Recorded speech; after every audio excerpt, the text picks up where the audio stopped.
भारत के उत्तर प्रदेश के एक छोटे से गांव रामपुरा में एक किसान रहता था। उसका नाम था रघुवीर सिंह।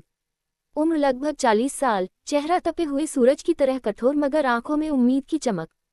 खेतों में पसीना बहाना ही उसका जीवन था। उसके पास कुल 4 बीघा जमीन थी, न ज्यादा न कम, मगर वह जमीन ही उसकी पहचान थी। कठिन शुरुआत। रघुवीर के पिता भी किसान थे। बचपन में ही उसने हल चलाना, बैलों को जोतना और मौसम के इशारों को पढ़ना सीख लिया था। लेकिन समय बदल रहा था। अब पुराने तरीके उतने कारगर नहीं रहे। बारिश का भरोसा नहीं रहा और खाद बीज महंगे होते जा रहे थे। एक बार लगातार 2 साल तक सूखा पड़ा। फसलें बर्बाद हो गईं, घर में खाने तक के लाले पड़ गए। बैंकों से कर्ज लिया, लेकिन ब्याज बढ़ता चला गया। गांव के कई किसान शहर भाग गए, कोई मजदूरी करने तो कोई ऑटो चलाने।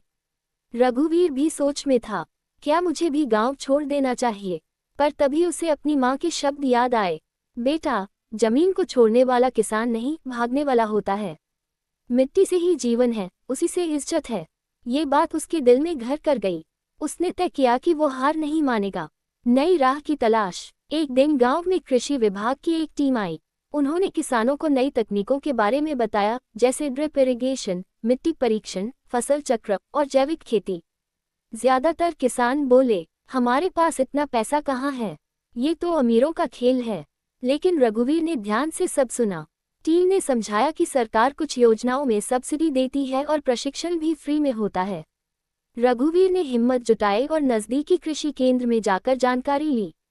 वहां से उसने जैविक खेती का कोर्स किया और जाना कि रासायनिक खाद के बजाय गोबर की खाद, नीम का घोल और वर्मी कंपोस्ट से भी अच्छी फसल ली जा सकती है। उसने शुरुआत में अपने खेत का सिर्फ एक हिस्सा प्रयोग के तौर पर चुना। आधे बीघे में उसने टमाटर लगाए, वो भी जैविक तरीके से।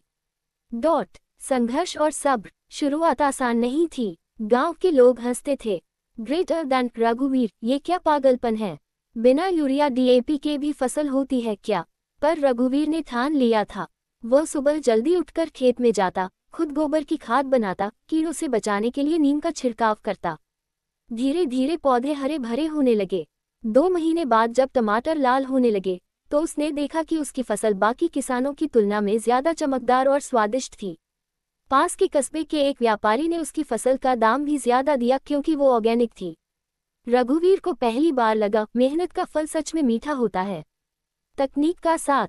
रघुवीर ने आगे बढ़ने का फैसला किया। उसने मोबाइल से कृषि ऐप्स डाउनलोड किए, जिनसे उसे मौसम, बीज की किस्म और मंडी भाव की जानकारी मिलने लगी। उसने ड्रिप इरिगेशन सिस्टम लगवाने के लिए सरकारी योजना में आवेदन किया। 70% सब्सिडी मिली। अब पानी की बचत भी हुई और पैदावार बढ़ गई। धीरे धीरे उसने अपनी 4 बीघा जमीन पर अलग अलग फसलें उगानी शुरू की। एक हिस्से में सब्जियां, टमाटर, भिंडी, लौकी। दूसरे में दालें, अरहर, मूंग। तीसरे में गेहूं, चौथे में सरसों। इस तरह उसने फसल चक्र अपनाया, जिससे मिट्टी की उपजाऊ शक्ति बनी रही और बीमारी भी कम हुई। गांव में बदलाव। जब दूसरे किसानों ने देखा कि रघुवीर की आमदनी बढ़ रही है, तो सबके मन में सवाल उठा, आखिर उसने ऐसा क्या किया जो हम नहीं कर पाए। रघुवीर ने किसी से भी राज नहीं छिपाया। उसने गांव के चौपाल में एक बैठक बुलाई और सबको बताया कि कैसे जैविक खेती और तकनीकी उपयोग से खेतों में सुधार हो सकता है। कुछ नौजवान किसानों ने उसका साथ दिया। उन्होंने मिलकर हरित शक्ति किसान समूह नाम का संगठन बनाया।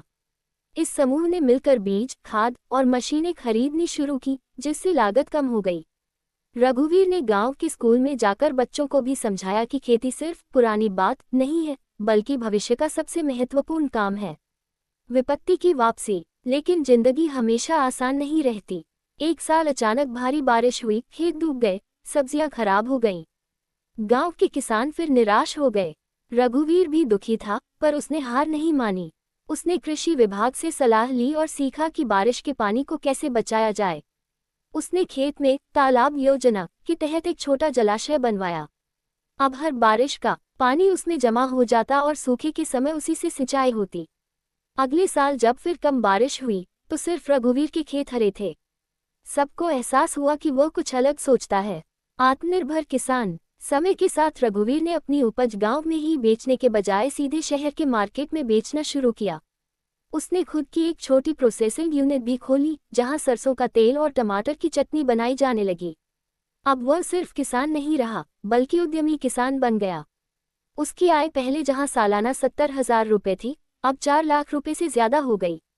उसके बेटे ने खेती छोड़कर शहर जाने की बजाय कृषि विज्ञान पढ़ना शुरू किया। गांव में जो लोग पहले मजाक उड़ाते थे, अब सलाह लेने आने लगे।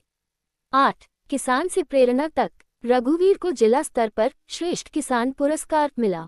राज्य सरकार ने उसकी सफलता की कहानी को मॉडल के रूप में दिखाया। टीवी चैनल ने उसका इंटरव्यू लिया जब उसने कहा, ग्रेटर देन किसान अगर पढ़े लिखे और तकनीकी समझ रखें तो खेत ही सोना उगलेगा। गांव के बच्चे उसे काका साइंटिस्ट बुलाने लगे। उसकी पत्नी सीता देवी को गर्व था कि उनका परिवार अब न सिर्फ आत्मनिर्भर है, बल्कि दूसरों के लिए मिसाल भी बन गया है। 9. समाज को संदेश। रघुवीर अब केवल अपने खेत तक सीमित नहीं रहा। उसने गांव में एक कृषि शिक्षा केंद्र खोला जहां युवा किसानों को जैविक खेती, फसल चक्र, जल प्रबंधन और डिजिटल टूल्स का प्रशिक्षण दिया जाता है। वो कहता था, ग्रेटर देन कृषि सिर्फ हल चलाना नहीं, सोच बदलना भी है। अगर हम मिट्टी का सम्मान करेंगे तो मिट्टी हमें जीवन देगी। उसके प्रयासों से गांव में पलायन लगभग रुक गया। युवाओं ने खेती को फिर से अपनाया। गांव में अब हरियाली लौट आई थी, खेत लहलहा रहे थे, तालाबों में पानी था और लोगों के चेहरों पर मुस्कान। 10. अंत नहीं, नई शुरुआत। रघुवीर की कहानी सिर्फ एक किसान की कहानी नहीं थी, वह एक आंदोलन की शुरुआत थी। वह साबित कर चुका था कि ग्रेटर देन किसान अगर हिम्मत और समझ से काम ले तो कोई भी मुश्किल उसके रास्ते की दीवार नहीं बन सकती। वो आज भी सुबह सूरज निकलने से पहले अपने खेत जाता है, मिट्टी को छूकर प्रणाम करता है और मुस्कुराता है, क्योंकि अब वो जानता है